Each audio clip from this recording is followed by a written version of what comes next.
بہت خوبصورت بات. زندگی میں خود کو کبھی کسی کا عادی مت بنانا، کیونکہ انسان بہت خود غرض ہے. جب آپ پسند کرتے ہیں تو آپ کی برائی بھول جاتا ہے، اور جب آپ سے نفرت کرتا ہے تو آپ کی اچھائی بھول جاتا ہے. جب رب راضی ہونے لگتا ہے تو بندے کو اپنے عیبوں کا پتہ چلنا شروع ہو جاتا ہے، اور یہیں اس کی رحمت کی پہلی نشانی ہوتی ہے. غلطی اس سے ہوتی ہے جو محنت کرتا ہے. نکموں کی زندگی تو دوسروں کی غلطیاں نکالنے میں گزر جاتی ہے.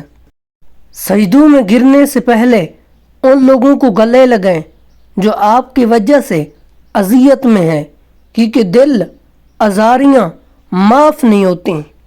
زندگی بدلنے کے لیے لڑنا پڑتا ہے اور آسان کرنے کے لیے سمجھنا پڑتا ہے.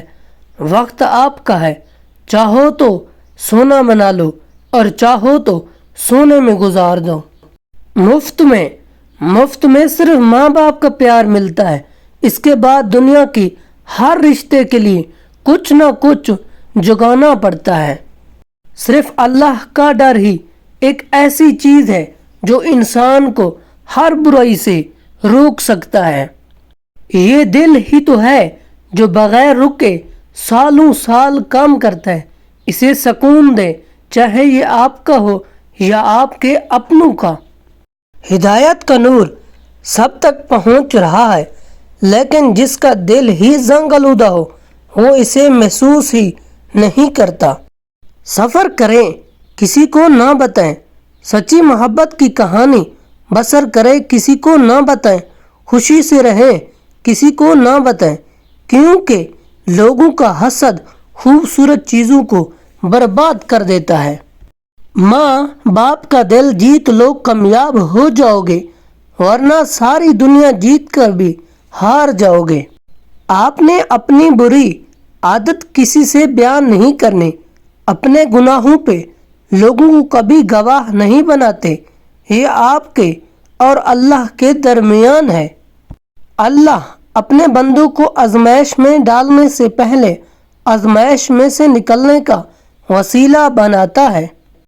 فارغ بیٹھ کر سوچنا، آخری تمہارے رب کی تم پر کیا کیا احسان ہے. یقیناً تم گن نہیں پاؤ گے، تو بس اپنے رب کا شکر ادا کرتے رہو.